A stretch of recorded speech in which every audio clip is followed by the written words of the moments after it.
Hi. Oh, there we are. Hello, everyone. As Cass just said, we're still at our beginning of our journey. We've been doing it for a year now, OPAL. If we could have the second slide, please, if that's okay. So that's lovely. So this is what our playtimes were like prior to starting OPAL. We had fights over football, arguments.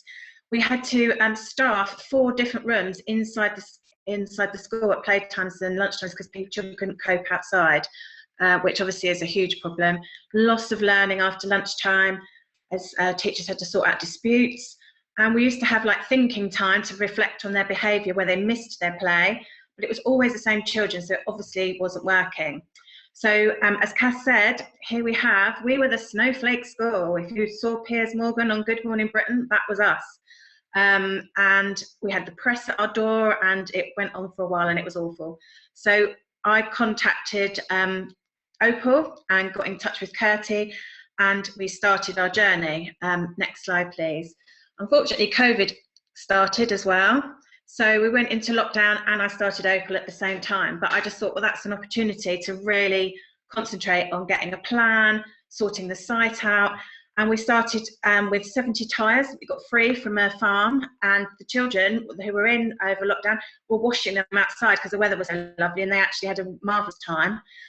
One tip is to get your caretaker on board, because our caretaker has been amazing. He's made me 3 mud kitchens so far and rebuilt one, and he's always going off to get me pallets and things that I've seen at the side of the road. I'm always looking in skips now when I go past anywhere. Next slide, please.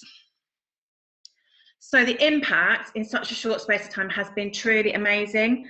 Children have learnt to play. They didn't know how to play before, and they can use their imagination now.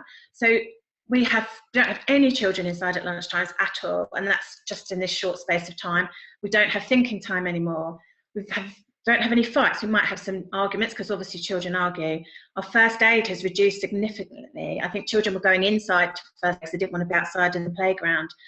You can see one of our mud kitchens there, and the children, the year 6 girls, were using the cable drums as wheelchairs. They decided to make soup for the residents of a care home. I'm not sure how PC that is, but anyway, they enjoyed themselves.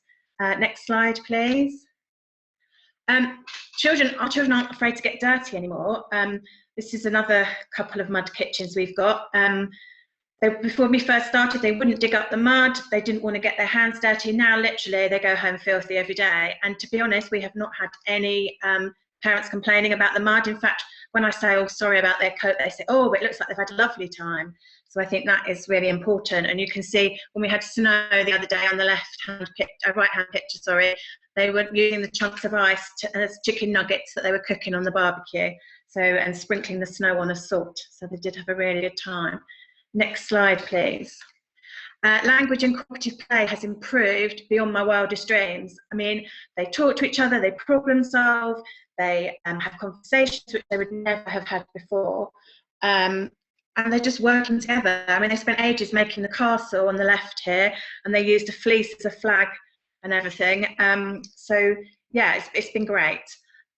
Next slide, please. And their imaginative play has increased significantly, and we did have to work on that with them. They didn't do it straight away. We had to sort of give them ideas and model and support them at the beginning, but now we're at the stage where they just go and get the loose parts out and they just go and play, and we can just stand back and observe, which is absolutely amazing. Next slide, please. This is just some of the children's and adults' comments. All the parents are on board, and the staff and the children. The playtimes are so much more enjoyable. They have fun, and it's so much calmer in the playgrounds now. It's a joy to be out there, which it really wasn't before. And then my last slide is this. This, for me, sums up OPAL. This is a little girl in year 4 who had such a good time in the mud kitchen that we actually did have to put her coat in the washing machine and change her clothes. But that smile, and that's what the children look like when they come back from play, whereas before it was completely opposite. So this, to me, just sums up what an impact OPAL has had on our school. So there you go.